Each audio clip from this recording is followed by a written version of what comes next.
기억은 사라졌지만 복수는 사라지지 않았다. 여왕은 이제 가면을 벗을 준비를 한다. 나보고 나가란 거니? 이런 말하기 좀 그런데 살집을 알아보면 어떨까 싶어. 65회가 폭풍 전야였다면 66회는 그 폭풍이 집안을 집어.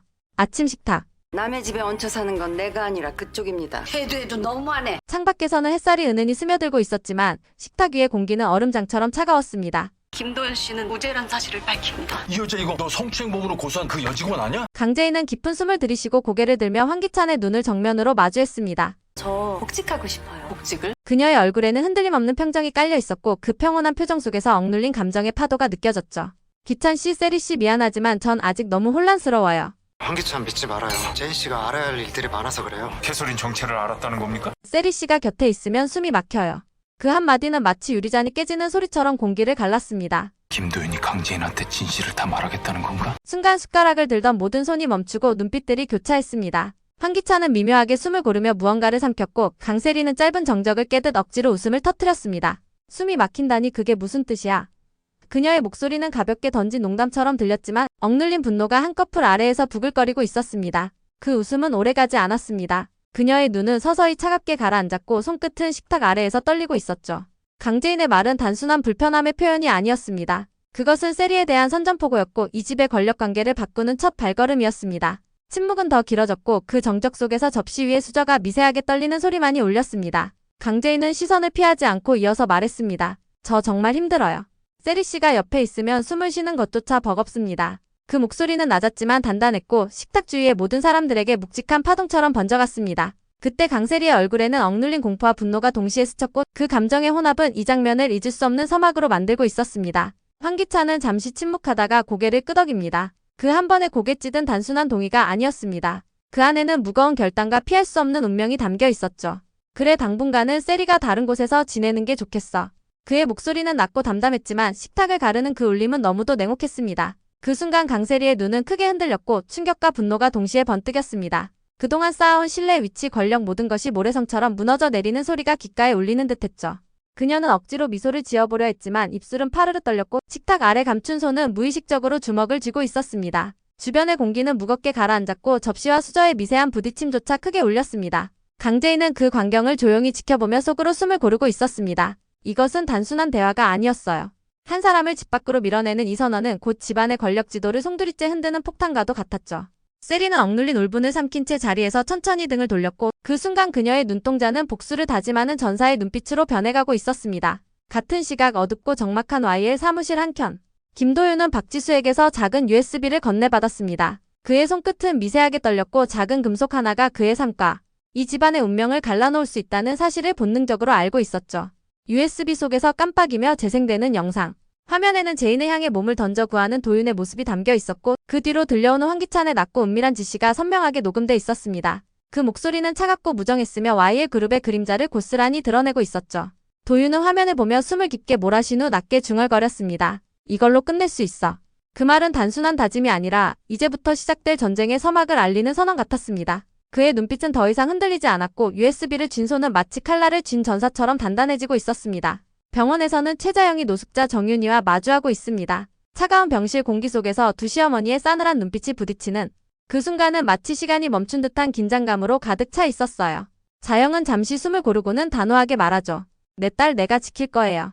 더 이상은 못 건드립니다. 그녀의 목소리는 떨림이 없었고 오히려 강철 같은 결의가 느껴졌습니다. 알츠하이머로 인해 기억의 파편들이 흩어지는 혼란스러운 순간에도 그 모성만큼은 누구보다 뚜렷하고 강력했어요.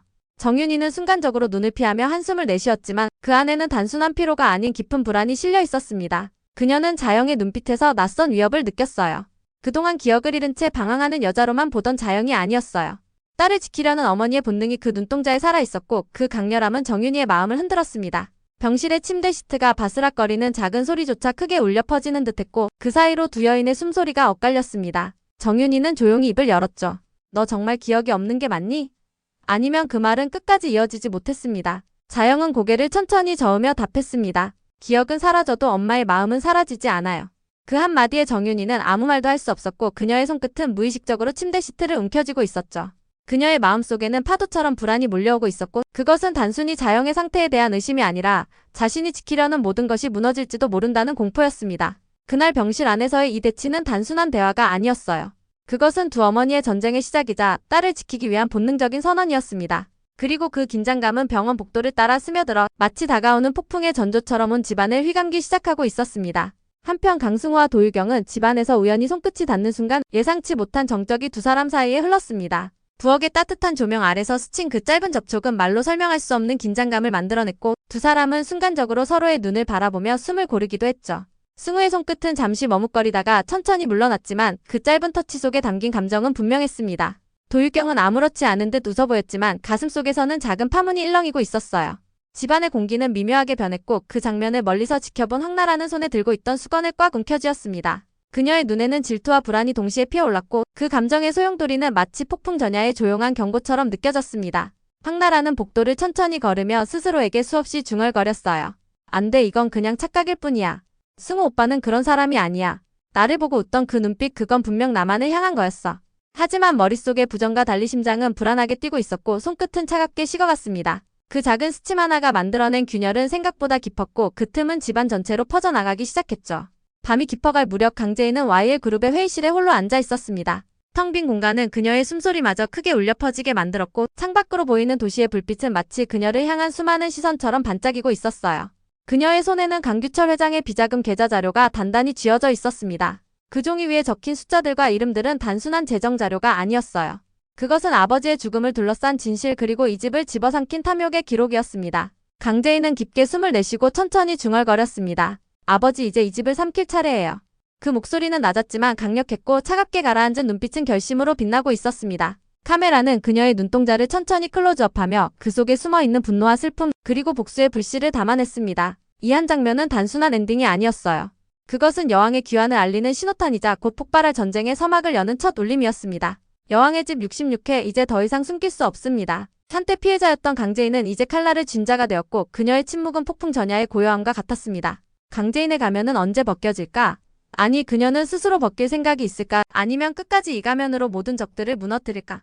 이 집의 벽과 천장은 마치 긴장감을 빨아들이는 듯 숨을 죽이고 있었고 환기차는 그 공기 속에서 서서히 무너지고 있었습니다. 그는 이 폭풍을 막아낼 수 있을까? 아니면 첫 번째 희생자가 될까?